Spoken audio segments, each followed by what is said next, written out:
Here's how we're going to go about learning how to use the building blocks in C Sharp.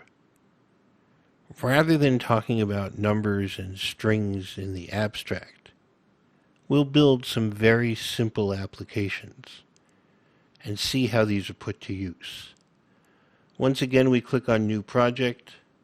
We choose in the Templates section Visual C Sharp Windows, and then over in the List of Templates Console Application, choose your location, and let's call this Building Blocks.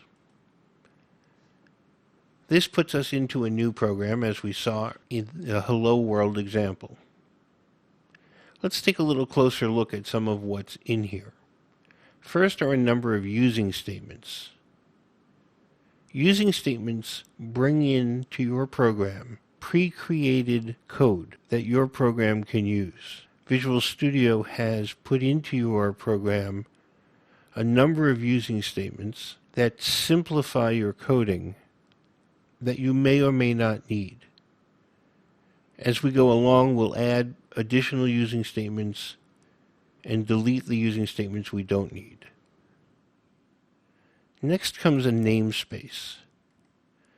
A namespace is a way to say that everything I declare, everything I name within this namespace is separate from anything named in a different namespace.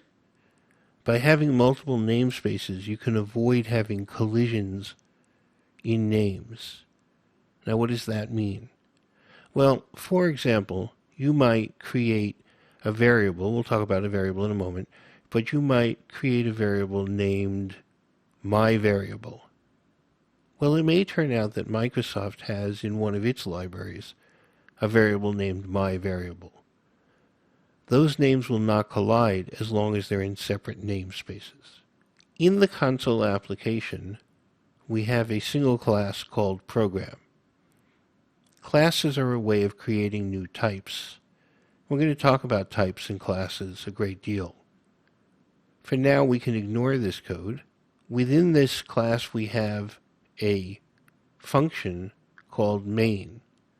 Functions are essentially subroutines, small programs that you can call by name and have them execute code.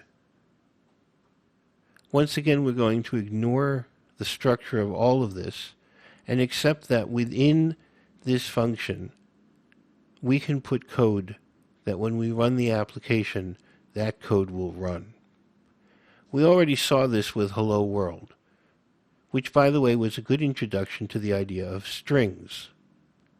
A string is a series of characters between double quotes. Here's the string Hello World.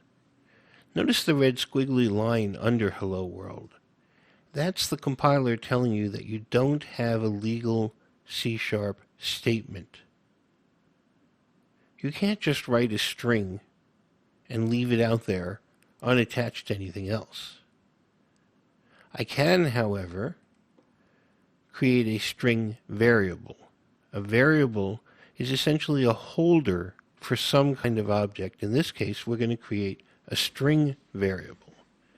Variables can be identified by their type or by using the keyword var.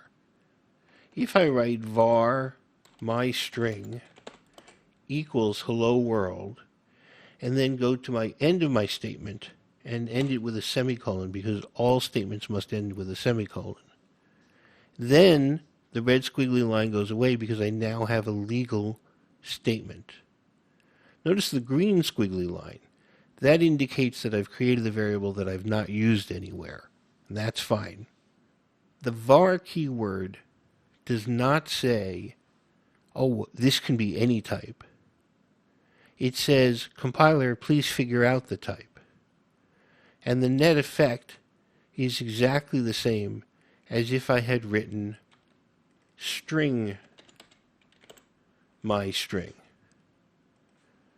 So I can explicitly identify the type, or under many conditions I can let the compiler identify the type by using the var keyword. Notice what happens if I hover over the var keyword. It says that it's a string. So the editor has also figured out that my string is really of type string. C# is what is called a strongly typed language. Items have a type, and the compiler helps enforce using the correct type. This can cut down on bugs and make programming much, much easier. We can see the effect that that string can have by outputting it using console.writeLine. What we'll put into console.writeLine is my string. Notice that we can use the variable as a substitution for the string itself. And once again, this will work as we saw in the previous example. If I hit Control F5, Hello World comes up. Variables, of course, can be of other types. One type it can be is a number type. Now in C#, there are numerous types of number types. That is to say that you might declare a number to be an integer by saying int my first value equal, and now we need to assign an integer, so we'll assign 23. There are other numeric types. The most common other numeric type is a double. Doubles are used when you have fractional values. So, for example, 45.79 would be a good use of a double. We can add those two numbers and put the answer into another double. When you add an integer and a double, the integer is quietly and implicitly converted to be a double, so 23 becomes effectively 23.0. Let's add our int and our double and assign the result to a third double called sum. Notice that we use the plus sign, that's an operator, and we add my first value and my second value and assign the sum of those two to a variable I've named sum. We can now call console.writeLine and pass its sum. Console.writeLine expects a string. We're passing in a double, but WriteLine will be smart enough to call a function on that double toString and treat it as a string. We can also explicitly call toString on it to make clear our intent that we want a string here that we're passing to WriteLine. Let's go ahead and run this with Control F5. And notice we see Hello World, and then we see the sum of the two values, 68.79. I promised to talk a little bit about whitespace. Whitespace is any space or tab or new line. Notice that there is whitespace between the keyword var and the keyword myString. The compiler does not care how much whitespace you put in there. You can put one space, two spaces, three, add a tab, and as far as the compiler is concerned, it's all the same. There are some limits. You must have at least one space between the keyword var and myString, otherwise the compiler can't tell what that is. Is that a new variable? Is that a declaration? No way to tell. So you must have at least one space there in order for that to be legitimate. Also, spaces within strings do matter. If I put a number of spaces in this hello world, then when I display it, those spaces are going to display. So spaces within strings matter.